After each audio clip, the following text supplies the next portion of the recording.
Dear student, welcome to all. जैसा कि आप लोग जानते हैं कि हम लोग क्लास 10th की बायोलॉजी पढ़ रहे हैं और क्लास 10th की बायोलॉजी में जो हम लोगों की टॉपिक आज है चैप्टर नंबर 3 हम लोग डिस्कस कर रहे हैं रिप्रोडक्शन इन ऑर्गेनिज्म। और जो टॉपिक इसमें है वो टॉपिक है asexual method of reproduction. तो asexual method of reproduction और sexual method of reproduction two phase को हमको डिस्कस करना है इस चैप्टर में।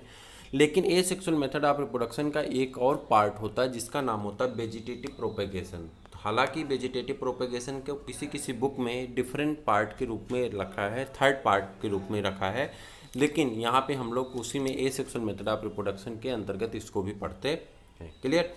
तो स्टार्ट करते हैं vegetative propagation. Vegetative propagation is a method of A sexual reproduction. यहाँ पे फर्स्ट पॉइंट ही दी गई है कि वेजिटेटिव प्रोपेगेशन क्या है, ए सेक्सुअल मेथड का एक पार्ट है। It occurs only in the plant. ये मोस्टली कहाँ पाया जाता है? प्लांट में पाया जाता है, सिर्फ प्लांट में पाया जाता है, इसीलिए इसे क्या कहते हैं? वेजिटेटिव प्रोपेगेशन कहते हैं।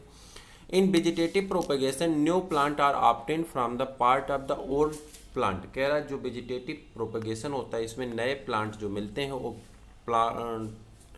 ओल्ड प्लांट पार्ट से ही ऑब्टेन होते हैं, प्राप्त होते हैं, जैसे कि स्टेम से, रूट से और लीफ से। Clear. Without the help of any reproductive organ. लेकिन इसमें कोई भी रिप्रोडक्टिव आर्गन का हेल्प नहीं होता है, यानी without help of any reproductive organ new plant are germinated with the help of vegetative propagation. Vegetative propagation naturally two type का होता है, एक natural vegetative propagation and next होता है आपका आर्टिफिशियल वेजिटेटिव प्रोपेगेशन। अगर आप चैनल पे नए हैं तो यहाँ पे देखिए लिखा गया है, आपको क्या करना, व्हाट्सएप पे या टेलीग्राम पे, दोनों पे मेरा यही नंबर है, यहाँ से आप पीडीएफ डाउनलोड कर सकते हैं, प्राप्त कर सकते हैं। तो आर्टिफिशियल वेजिटेटिव प्रोपेगेशन की अगर बात करते हैं तो यहाँ पे सबसे पहले हम लोग डिस्कस करेंगे अब किसको, natural method of vegetative propagation. In this method A sexual reproductive, देखिए अब इसमें दो पार्ट हो गए, एक नेचुरल पार्ट से और एक क्या हो गया, आर्टिफिशियल। नेचुरल पार्ट जो होता है प्लांट का जो नेचुरल आर्गन है उसी से आर्टिफिशियल भी होगा, लेकिन उसमें मैन को हेल्प करनी पड़ती है, उसमें कुछ साइंटिफिक मेथड लगाने पड़ते हैं, जबकि नेचुरल मेथड में कोई भी साइंटिफिक मेथड लगाने की आवश्यकता नहीं। तो चलिए स्टार्ट करते हैं। In this method asexual reproduction the plant natural part like root, stem and leaves are involve in the reproduction. कह रहा है कि इसमें जो है प्लांट के नेचुरल पार्ट जैसे कि रूट, स्टेम और लीफ इन्वॉल्व होते हैं रिप्रोडक्शन के लिए। सबसे पहले बात करते हैं बाय रूट। रूट के माध्यम से जो रिप्रोडक्शन होता है उसको डिस्कस करते हैं। तो इसमें क्या है, the root is the underground part of the plant. Plant का जो अंडरग्राउंड पार्ट होता है जो मिट्टी के अंदर पाया जाता है उसी को रूट कहते हैं। In some plant it is store food and sell up. कह रहा है बहुत सारे ऐसे पौधे होते हैं जहाँ पे इस फूड को क्या करते हैं, स्टोर कर लेते हैं और सेल कर जाती हैं, यानी मोटी हो जाती हैं। इट हैज़ प्रोड्यूस जर्मिनेटिंग बड। इसमें जर्मिनेटिंग बड आ जाते हैं एंड फेवरेबल कंडीशन, और जैसे ही फेवरेबल कंडीशन आती है ग्रो करके नए नए प्लांट को प्रोड्यूस कर देती हैं, जैसे कि स्वीट पोटैटो।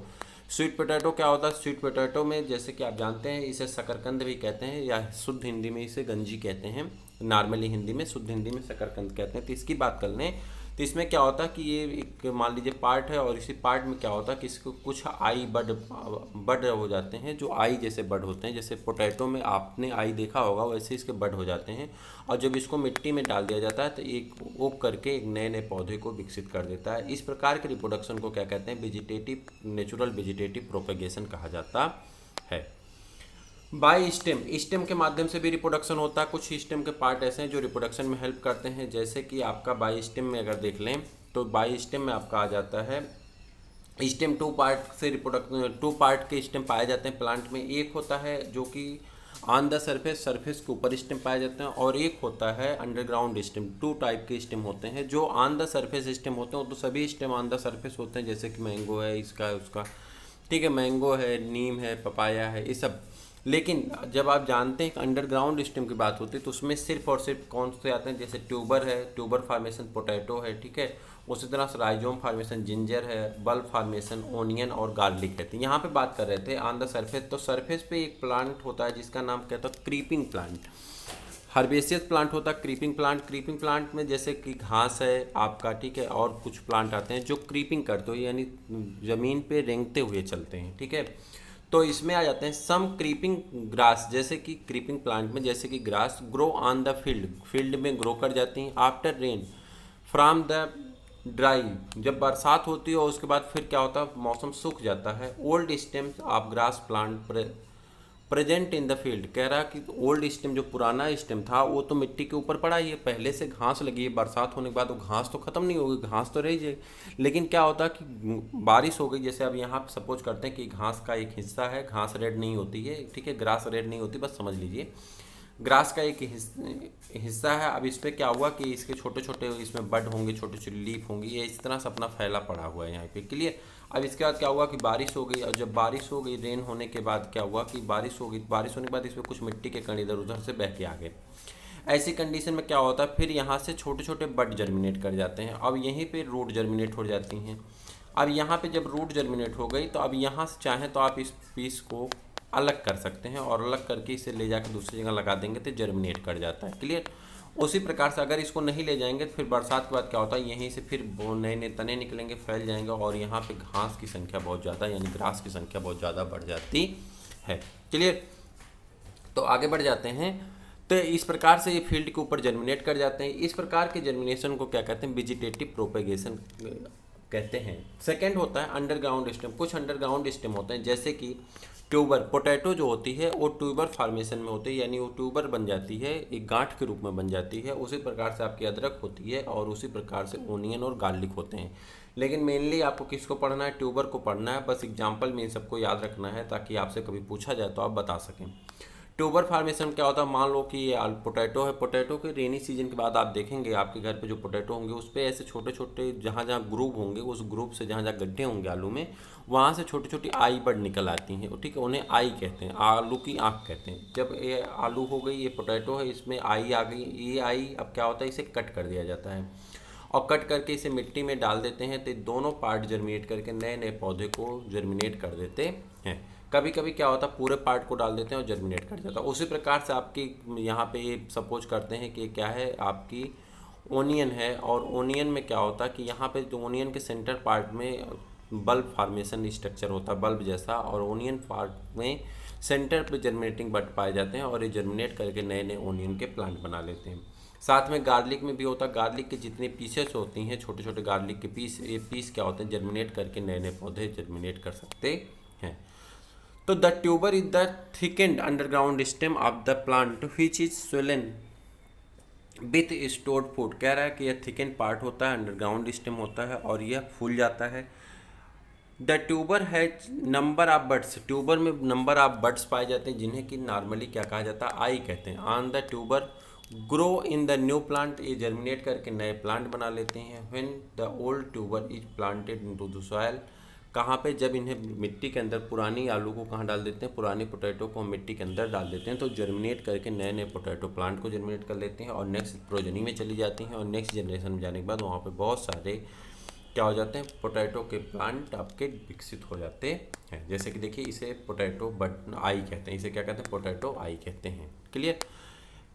लीफ का याद करिए, लीफ में in some plant leaf is have germinated a bud and have ability to produce new plant. कह रहा है कि लीफ जो होती है, एक बहुत सारे पौधों में जर्मिनेट करके इसकी क्षमता होती है कि इसके ऊपर बड जर्मिनेट कर जाते हैं, यानी कलियां जर्मिनेट कर जाती हैं। जैसे कि यह एक लीफ है, और लीफ के ऊपर ही क्या हो गई, कलियां जर्मिनेट कर गई, नई नई कलियां जर्मिनेट कर गई। ये बाद में क्या होता है, किसी प्रेशर के माध्यम से टूट जाती हैं, और टूट करके जब मिट्टी पे गिरती हैं तो जर्मिनेट करके नए नए पौधे को बना लेती हैं। इसका एग्जाम्पल आपको याद रखना है, ज़्यादातर एग्जाम्पल की आवश्यकता होती है, 2 एग्जाम्पल पूछे जाते हैं। तो ब्रायोफाइलम और बिगोनिया, इन दोनों एग्जाम्पल को आपको क्या करना है, लर्न करके रखना है। The leaf of bryophyllum plant have special type of bud. कह रहा है ब्रायोफाइलम प्लांट के लीफ में स्पेशल टाइप की बड हो जाती हैं, जर्मिनेट कर जाती हैं। ऑन देयर मार्जिन, उसकी मार्जिन पे, लीफ की जो मार्जिन होती है, लीफ की, ये सपोज करिए ये लीफ है, और लीफ का ये हिस्सा जो होता है ये मार्जिन होता है, तो उसके लीफ के मार्जिन पे नई नई बड जर्मिनेट कर जाती हैं। दिस बड में डिटैच, वह बड क्या होता है, डिटैच हो जाती हैं, अलग हो जाती हैं फ्राम द लीफ, पत्तियों से, and fall of the ground, और ग्राउंड पे गिर जाती हैं, to germinate a new plant, और जर्मिनेट करके नए नए पौधे को विकसित कर देती हैं। आगे बढ़ जाते हैं, सेकंड पार्ट आपका स्टार्ट हो जाता है, जिसका नाम क्या होता है, artificial vegetative propagation in plant. कह रहा है कि आर्टिफिशियल वेजिटेटिव प्रोपेगेशन के बारे में पढ़ना है। आर्टिफिशियल वेजिटेटिव प्रोपेगेशन की अगर हम लोग बात करते हैं, तो the process of growing many plant from one part plant आप man made method is called artificial propagation of plant. कह रहा है कि एक ही पौधे से बहुत सारे पौधे को तैयार कर लेना, लेकिन उसमें इंसानी करामात होनी चाहिए, इंसान की मदद होनी चाहिए। इससे अगर हम जर्मिनेट कर लेते हैं तो उसे हम लोग क्या कहते हैं, आर्टिफिशियल मेथड कहते हैं। और यह कॉमनली 3 टाइप का होता है। कितने प्रकार से होता है? 3 टाइप का होता है। जैसे नंबर 1 है कटिंग, लेयरिंग और ग्राफ्टिंग। कटिंग की बात करते हैं, the small part of the plant which is removed by making a cut with a sharp knife is called cutting। कह रहा है कि जैसे सपोज करिए कि आपने देखा होगा कि घर पे आपके ऐसे जैसे गुलाब है या आपने देखा होगा गन्ना है, तो उसमें क्या काम करते हैं, उसके पीस को काट लेते हैं, छोटे छोटे पीस को। तो पीस को काटने के लिए आपको क्या चाहिए? शार्प नाइफ चाहिए, जिससे आप जल्दी से काट सकते हैं। कटिंग कर लेते हैं और कटिंग करने के बाद एक कटिंग में be piece of stem, root and even leaf. कह रहा है कि इसमें कटिंग आपको क्या क्या कर सकते हैं, आप स्टेम की भी कर सकते हैं, रूट की भी कर सकते हैं, लीफ की भी कर सकते हैं। जिस प्लांट में जो जर्मिनेट होता है उस पार्ट को आप कट करके अलग कर सकते हैं। जैसे स्वीट पोटैटो की बात करें तो उसमें आप रूट को कट करेंगे, पोटैटो की बात करें तो उसमें आप किसको कट करेंगे, पोटैटो स्टेम को कट करेंगे। लीफ की बात कर लें तो बहुत सारे ऐसे प्लांट होते हैं, जैसे कि अभी ब्रायोफाइलम गया तो उसके लीफ के पार्ट को आप कट करेंगे। यानी कट करना है आपको, कोई ना कोई पार्ट को कट करके उसमें जो आपको हेल्दी पार्ट लगेगा उसी पार्ट को आपको क्या करना है, जर्मिनेट कराना है। इन दिस मेथड, इस मेथड में क्या होता है, एक cutting of the parent part plant having some buds on it's taken and its lower part is buried into the moist soil. कह रहा है कि इसके कटे हुए पार्ट को आपको क्या करना है, मॉइस्ट सॉइल में, मतलब नमी युक्त मिट्टी में क्या करना है, उसे दफना देना। बरीड मतलब होता है दफनाना। उसे क्या करना है, तो उसे क्या काम करेंगे, मॉइस्ट जहाँ सॉइल होगी, जहाँ नमी युक्त सॉइल होगी, उसमें क्या करेंगे, उसे दफना देंगे, यानी उसको मिट्टी में डाल देंगे। आफ्टर फ्यू डेज, कुछ दिनों के बाद, the cutting develop root and shoot. कह रहा है कटिंग का जो प्लांट होगा उसमें रूट और सूट विकसित हो जाते हैं, and growing into the new plant, और नए प्लांट विकसित हो जाते हैं। इस प्रकार से किसको लगाते हैं, रोज को लगाते हैं, शुगर केन को लगाते हैं, बनाना को लगाते हैं, कैक्टस को लगाते हैं। ये सभी किस मेथड से होते हैं, कटिंग के मेथड से किए जाते हैं, जो कि आर्टिफिशियल का एक मेथड है। लेयरिंग की बात करते हैं, in this method A branch of plant, A branch of the plant is pulled toward the ground and part of it. इधर देखिए, नीचे नीचे देखिए, कह रहा है कि कभी कभी क्या होता है, प्लांट का एक जो स्टेम होता है वो स्टेम बेंड कर जाती हैं और बेंड करके सॉइल पे आ जाती हैं। अब ऐसी कंडीशन में क्या होता है, सॉइल कहीं से बह करके आती है और रेन होने के बाद, और इसके ऊपर क्या होती है, सॉइल आकर के बैठ जाती हैं।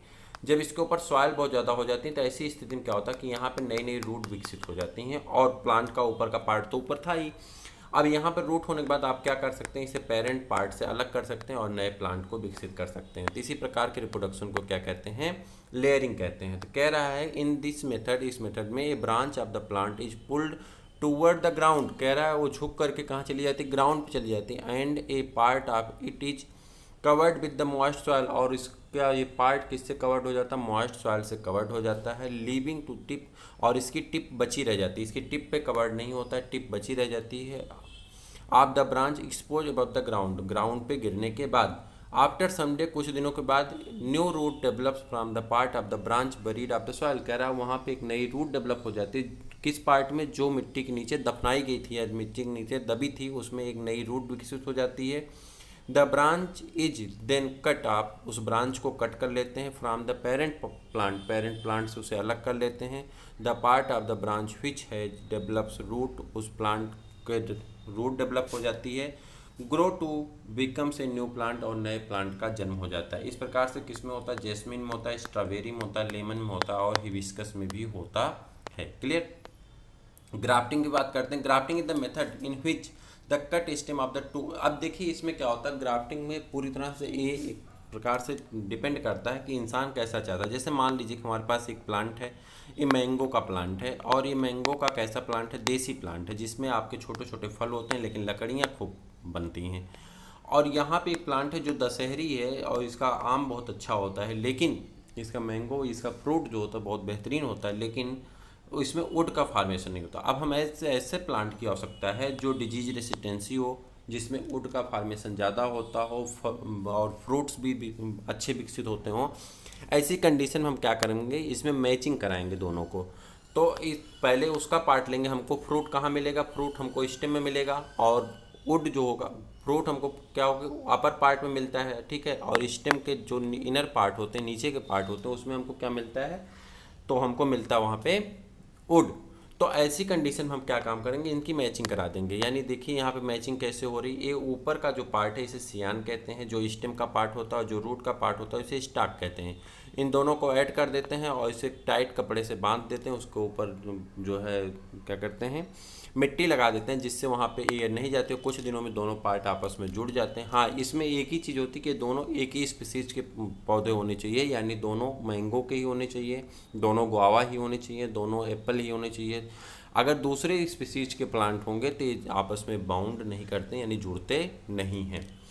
Grafting is a method of in which the cut stem of two different plant. कह रहा है ग्राफ्टिंग वह मेथड है जिसमें दो प्लांट के स्टेम को कट किया जाता है, जिसमें एक में रूट रहती है और एक विदाउट रूट के रहता है, एंड ज्वाइन टूगेदर, और उन्हें आपस में जोड़ दिया जाता है, two stem join and grow to the single plant. और जब दोनों जुड़ जाते हैं तो एक नए प्लांट के रूप में, सिंगल प्लांट के रूप में क्या होते हैं, विकसित होते हैं। The cut stem of the plant having root, कह रहा है जिसमें रूट पाई जाती है उसे क्या कहते हैं, स्टॉक कहते हैं, यहाँ पे देखिए, और जिसमें रूट नहीं पाई जाती उसे क्या कहते हैं, सियान कहते हैं।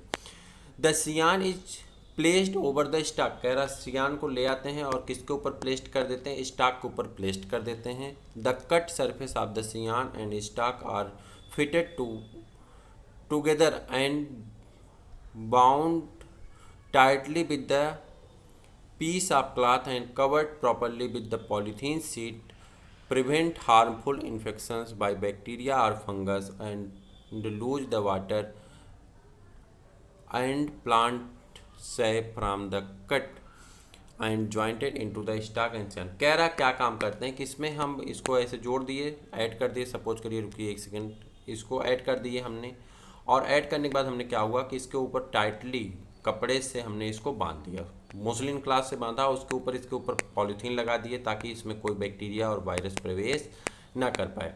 अपर पार्ट से थोड़ा सा होल रखेंगे जहाँ से हम इसको पानी देते रहेंगे, और धीरे धीरे क्या होता है कि दोनों पार्ट आपस में ऐड हो जाते हैं। जब जुड़ जाते हैं तो वहाँ से एक नए प्लांट के रूप में विकसित होते हैं, जिसे हिंदी में कलम करना कहते हैं। आप नर्सरी पे जाते हैं तो नर्सरी पे आपसे पूछा जाता है कि आपको बीजू प्लांट चाहिए या कलम प्लांट चाहिए, ठीक है। जब आप कहेंगे नहीं हमें सीड वाला प्लांट चाहिए, जिसे बीजू प्लांट कहते हैं नर्सरी पे, जब आप कहेंगे बीजू प्लांट चाहिए तो आपको बीज वाला प्लांट दे देंगे, और जब आप कहेंगे मुझे ग्राफ्टिंग का यानी कलम का प्लांट चाहिए, जब वो उसे कलम कहते हैं नर्सरी की भाषा में, कलम करना, तो आप कहेंगे कलम का प्लांट चाहिए तो ग्राफ्टिंग वाला प्लांट आपको दे देंगे।